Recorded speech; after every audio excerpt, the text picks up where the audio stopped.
पतंजलि योगपीठ हरिद्वार के तत्वाधान में आज हम सभी बिहार प्रांत के भोजपुर जिले के आरा प्रखंड के mother mind discovery public school में एक दिवसीय योग कार्यशाला के माध्यम से बच्चों का मानसिक विकास करने के उद्देश्य से हम सभी उपस्थित हैं और आप सभी आनंद ले रहे हैं।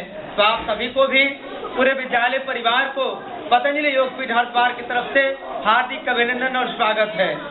आप सभी बच्चों को मैं अगला अभ्यास जो बताने जा रहा हूँ उसका नाम है अनुलोम विलोम। क्या नाम है उसका? क्या नाम है उसका? बहुत बढ़िया। पहले से आप नाम जानते हैं इसका? बहुत अच्छा। अब इसमें क्या करना है कि बाएं हाथ का अंगूठा और तर्जनी को मिलाते हैं इस प्रकार। उंगली का नाम याद है आप लोगों को? इसका क्या नाम है? इसका उंगली तो सब है बेटा, एक बार में याद कर लो, मेरे साथ बोलना। अंगूठा पकड़ करके, अंगूठा, तर्जनी, मध्यमा, अनामिका, कनिष्ठा। अंगूठा, तर्जनी, मध्यमा, अनामिका, कनिष्ठा। याद हो गया? बोलिए। अंगूठा, तर्जनी, मध्यमा, अनामिका, कनिष्ठा। एक बार अपने से बोलिए। इसका क्या नाम है? इसका इसका अनामिका और इसका कनिष्ठा। याद हो गया? उंगली का नाम याद होना चाहिए कि नहीं होना चाहिए? होना चाहिए। अब बाएं हाथ के हथेली का शांत रहो बेटा, बाएं हाथ का अंगूठा और तर्जनी के अग्रभाग को मिलाते हैं। ठीक। अब इसको नीचे रखते हैं। अब दाहिने हाथ का अंगूठा को सीधा रखते हैं, तर्जनी को मोड़ लेते हैं और दाहिने अंगूठे को दाहिने नाक पे रखेंगे। रखिए आप लोग, दाहिना हाथ का प्रयोग करना है। दाहिना हाथ कौन है आपका जिससे भोजन करते हैं? ये वाला। हाँ, बहुत अच्छा। उल्टा नहीं करना है, उल्टा करने से उसका बुरा असर पड़ता है। दाहिना अंगूठा को सीधा रखना है और उसके तर्जनी को मोड़ देना है।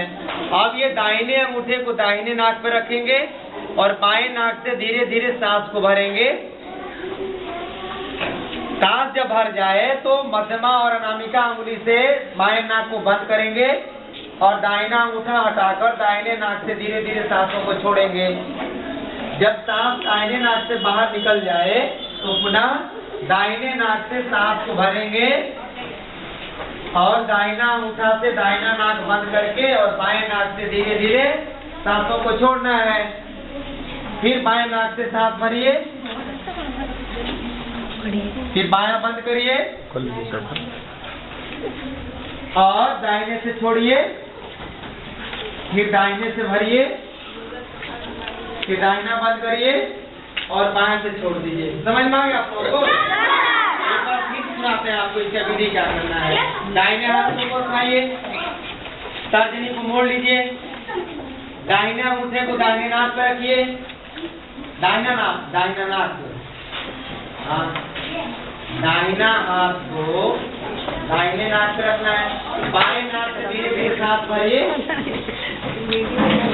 फिर बाएं नाक को बंद कर लीजिए और दाहिना अंगूठा दाहिने नाक से सांस को छोड़िए धीरे धीरे। सांस जब निकल जाए दाहिने से तो उसी से फिर भर लीजिए, दाहिना से ही। फिर दाहिने को बंद करिए और बाएं से छोड़ दीजिए। समझ में आ गया आप लोगों को? 1 मिनट करिए और इसका मैं फायदा बता दूंगा। आंख बंद कर लीजिए आप लोग और इसका अभ्यास करते रहिए। अनुलोम विलोम का अभ्यास। यह अभ्यास करने से विद्यार्थियों के लिए यह अमृत के समान है। बोलना नहीं आपको, आप सांस भरिए थोड़ी धीरे धीरे। ये अभ्यास करने से मन शांत होता है, तनाव क्रोध से मुक्ति मिलती है और हमारा दिमाग उर्वर होता है, ग्रहण शक्ति धीरे धीरे बढ़ने लगती है और मन एकाग्र होने से कंसंट्रेशन पावर बढ़ता है और हम जो कुछ भी पढ़ते हैं वह धीरे धीरे याद होने लगता है। बच्चों के लिए तो अत्यंत लाभकारी, दिमाग तेज होता है, पढ़ाई में मन लगता है, लड़ाई झगड़ा नहीं करते हैं, आपस में ज्यादा बातचीत नहीं करते हैं, माँ बाप और गुरुजनों का कहना मानते हैं। लगातार अभ्यास करिए।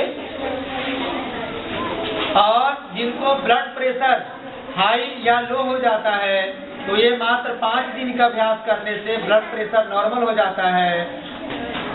जिनको लकवा की बीमारी लगी है या चाहते हैं कि जीवन भर हमें लकवा ना लगे तो अनुलोम विलोम का अभ्यास निरंतर करने से उनको जीवन में कभी भी लकवा नहीं लग सकता है, हार्ट अटैक नहीं हो सकता है और ब्रेन हेमरेज नहीं हो सकता है।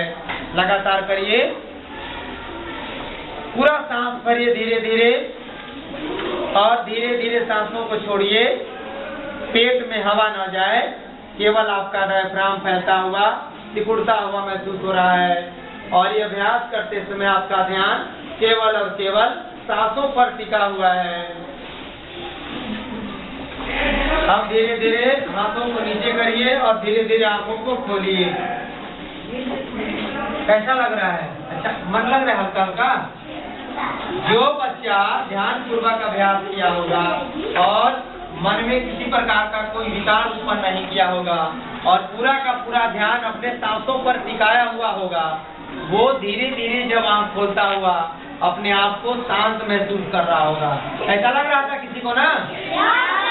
हल्का लग रहा है कि भीतर से मैं बिल्कुल ही शांत हो रहा हूँ। तो ऐसा नियमित अभ्यास करेंगे तो दिमाग तेज होगा, एकाग्रता बढ़ती है और कंसंट्रेशन पावर बढ़ने से आप जो कुछ भी पढ़ते हैं वो याद होगा कि भूल जाएंगे? तो याद होगा तो आप परीक्षाओं में जब बैठेंगे तो आप प्रश्न को उत्तर में तब्दील कर पाएंगे कि नहीं कर पाएंगे? कर पाएंगे। तो आपका नंबर ज्यादा आएगा कि कम आएगा? ज्यादा आएगा। अब ज्यादा नंबर आएगा तो आप खुश होंगे कि दुखी होंगे? बहुत बढ़िया, चाहते सब खुश होना।